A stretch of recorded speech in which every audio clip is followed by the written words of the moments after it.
സുഹൃത്ത്, ചെടി നനയ്ക്കുന്ന സമയത്ത് നമ്മൾ എവിടെയാണ് വെള്ളം നനയ്ക്കുക? വേരിലല്ലേ വെള്ളം നനയ്ക്കുക? വേരിൽ വെള്ളം കിട്ടിയാലുള്ള ഗുണം എന്താണ്? ചെടിയുടെ എല്ലാ ഭാഗങ്ങളിലേക്കും ആവശ്യമായ നനവ് കിട്ടും എന്നതാണ്, അല്ലേ?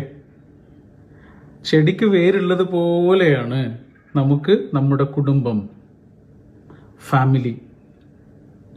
എല്ലാ തിരക്കും കഴിഞ്ഞിട്ട് നമ്മൾ കയറി ചെല്ലുന്നൊരു സ്ഥലമല്ലേ ആ സ്ഥലം. അവിടെ നനവുണ്ടെങ്കിൽ മാത്രമേ ജീവിതത്തിന്റെ ഏതെല്ലാം മേഖലകളിലേക്ക് നമ്മൾ വ്യാപിക്കുന്നുണ്ടോ, എത്തുന്നുണ്ടോ, അവിടെയൊക്കെയും സമാധാനമുള്ളൊരു മനുഷ്യനായിട്ട് നമുക്ക് എത്താൻ കഴിയുള്ളൂ. കുടുംബത്തിൽ സമാധാനമില്ല എങ്കിൽ ഒരാൾക്ക് നല്ല ഭരണാധികാരിയാവാനോ, നല്ല പത്രപ്രവർത്തകനാവാനോ, നല്ല അധ്യാപകനോ അധ്യാപികയോ ആവാനോ, നല്ല ഡോക്ടർ ആവാനോ